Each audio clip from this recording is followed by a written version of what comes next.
When you think of ports, you probably don't think of Southwest Indiana, but you should, because the Ports of Indiana-Mount Vernon is the 6th busiest inland waterway port in the country and a critical part of Indiana's transportation network. Right here, they move products from Mount Vernon to around the world. Let's take a look.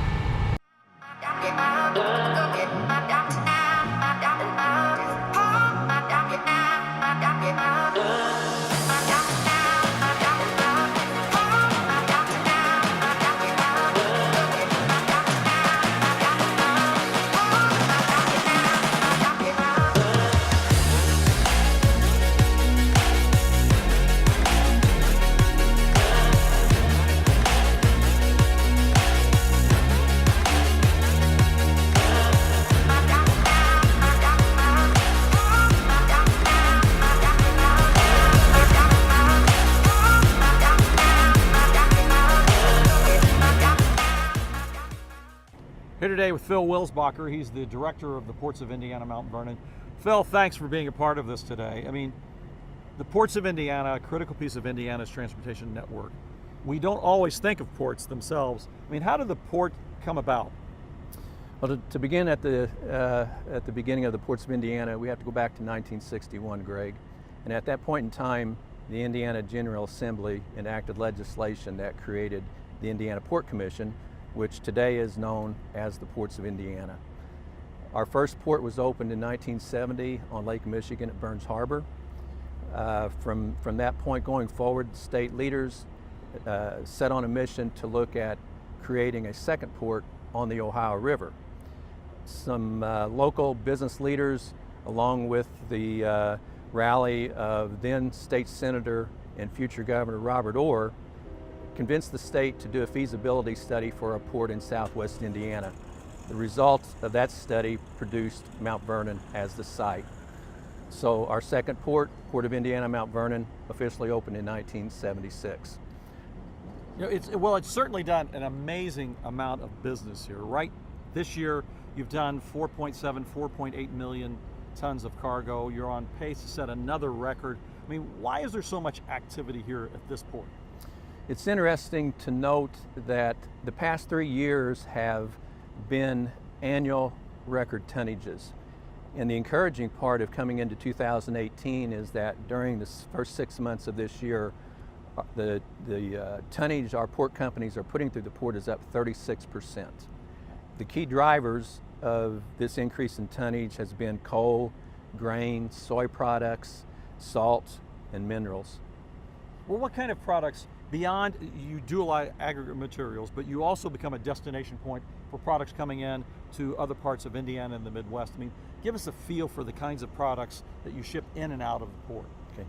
First, it's important to realize that the companies within the Port of Indiana-Mount Vernon are serving the energy, the agricultural, and the manufacturing industry sectors. So there are 20 different products coming through the port. But to consolidate that down into a smaller group, we can be combined into coal, grain products, ethanol, DDG, cement, minerals, project cargo, steel, fertilizer. Those are the primary commodities. It's a really significant mix. So how many companies are located within the port itself?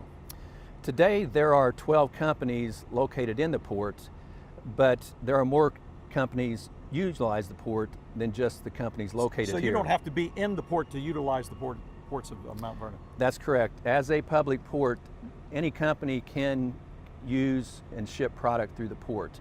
And when you take that into account as a whole, there are probably about 50 different companies that utilize the port putting their products through. But there's other ways to utilize the port other than just put product through. Another way is companies using our foreign trade zone.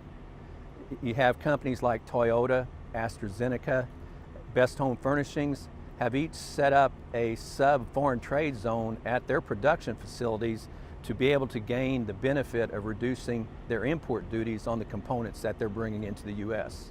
The size of the port is enormous. Tell us about the scope and size of the campus here. For the first 33 years that the port was in existence, it covered 745 acres. But in recent years that has grown, and today we are 1,240 acres. Of that, we have 600 acres open for development, One parcel is a 544-acre mega site that is one of the largest greenfield sites in any inland river port in the U.S. And it would have access to all the infrastructure, transportation infrastructure that's here at the port. That's correct. The port, the value of the port, or the strategic value of the port, is the fact that it provides access to intermodal facilities. So any industry located within the port has direct access from anywhere within the port to the riverfront, to rail infrastructure, as well as to the interstate and highway interstate system. So Phil, why Southwest Indiana? Why is this such a critical location for the movement of product? You have access to the Ohio River, but that's not the only factor that makes a port successful. You also need good access to rail, and you need good access to the highway and interstate system. Rail service here at the port is provided by the Evansville Western Railroad. They have interchange capabilities to 5 Class 1 railroads. We're also within a short distance to Interstate 69 as well as the Interstate 64. So the combination of combining those 3 modes of surface transportation creates an ideal situation for an intermodal port facility. So from this location though, I can go upriver, but I can go all the way down to the Gulf, ship products from here around the world. That's correct. If you look at where the companies are shipping and receiving product to today, the best way to explain that is port companies are shipping or receiving product from 44 different states and over 20 different countries through the port here. So what are the plans? Are there any additional plans for not just Southwest Indiana, the port here in Mount Vernon, but for the port system overall?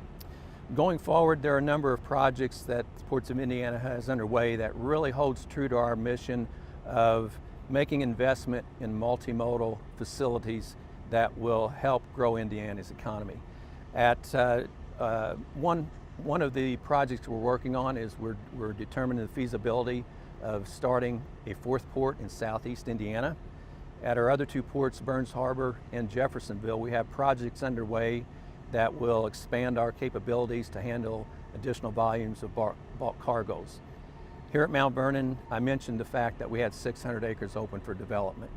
So we will continue to work with the existing port companies, developing our partnerships with them to look for opportunities for them to grow, expand, maybe get into new lines of operation, but as also we'll look to attract new industry to the port, and we're implementing a targeted marketing strategy to focus on attracting a steel-related project here at the port. Well, the Ports of Indiana-Mount Vernon is an amazing part of Indiana's transportation infrastructure. I want to thank you, Phil, for allowing us to see what's happening right here in Indiana's Great Southwest.